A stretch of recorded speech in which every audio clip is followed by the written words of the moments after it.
வணக்கம். அ இந்த கன்று வளர்ப்பு சீரிஸ்ல பார்த்தீங்கன்னா, ஒருத்தர் வந்து கேட்டிருந்தாரு. இந்த மாரி கிடாரிகள் வெளியிலருந்து வாங்கிட்டு வந்து, அம் அத நம்ம ப்ராப்பரா வளர்த்தி, சேல் பண்ணா ப்ராஃபிட் கிடைக்குமா? அப்படின்னு சொல்லிட்டு ஒரு கேள்வி வந்திருந்தது.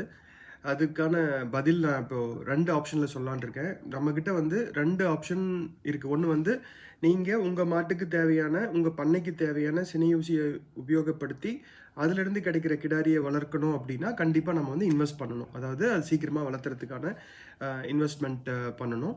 இன்னொன்னு வெளியிலிருந்து வாங்கிட்டு வந்து, ஜஸ்ட் நம்ம அத வளர்த்து விக்கிறோம் அப்படின்னா, அதுல என்ன காஸ்ட் செலவாகும்? இந்த 2 ஆப்ஷன் பார்க்கலாம். இப்போ நம்மகிட்ட நம்ம நமக்கு தெரியும். இந்த கன்றுக்குட்டியோட கெப்பாசிட்டி என்ன? ஏன்னா, அதனுடைய சினையூசியினுடைய டீட்டெயில் தெரியும். அதனுடைய அம்மாவுடைய டீட்டெயில் தெரியும். அதனுடைய அ வளர்ந்ததுக்கப்புறம் அதனுடைய ஒரிஜினல் பொட்டன்ஷியல் என்னவா இருக்க போகுது அப்படிங்கிறது நம்ம ஓரளவு யூகிக்கலாம்.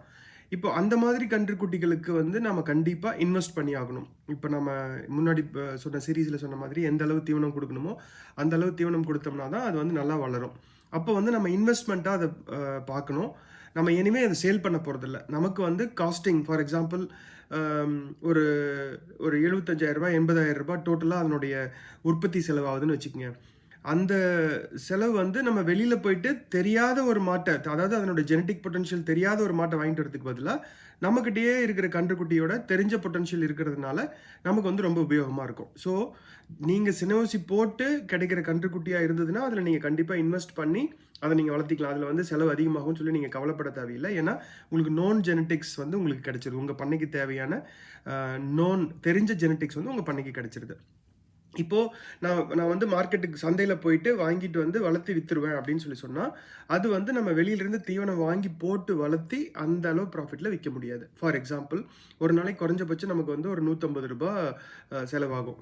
இப்போ நீங்க 1 வருஷம் வச்சிருக்க வேண்டியது இருக்கும். இப்போ சப்போஸ் சினை போடுற டைம்ல அதாவது ஊசி போடுற டைம்ல வாங்கிட்டு வந்தீங்கன்னா கூட, ஒரு எல்லா கன்றுக்குட்டியும் சினையாயிடும்னு சொல்ல முடியாது.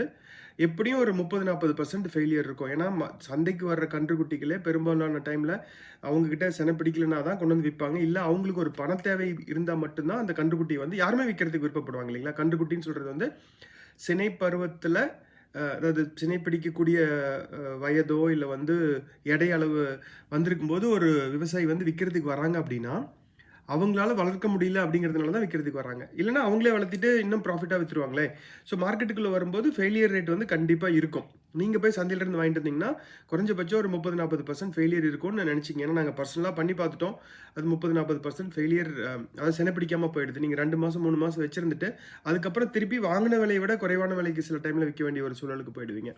ஸோ வெளியிலிருந்து வாங்கிட்டு வந்து நீங்க வளர்த்துற மாதிரி இருந்ததுன்னா, முடிஞ்ச வரைக்கும் அம் குறைவான அடர் தீவனம் குடுத்து. ஏன்னா நான் அப்போ வந்து நம்ம நெறைய நாள் வச்சிருந்தா கூட நமக்கு பெருசா இன்வெஸ்ட்மென்ட் இருக்காது.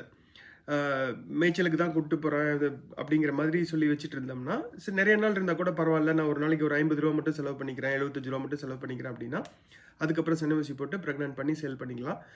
மற்றபடி வந்து கமர்ஷியல் லெவல்ல நான் வெளியிலிருந்து வாங்கிட்டு வந்து வளர்த்து வித்துருவேன் அப்படின்னு சொல்லி சொன்னா, அதுல பெருசா நம்ம ப்ராஃபிட் பண்ண முடியாது. நெறைய டைம்ல வந்து அது ஈவன் உங்களோட கைய கடிக்கிற மாரி ஒரு சிச்சுவேஷனுக்கு போயிடுவீங்க.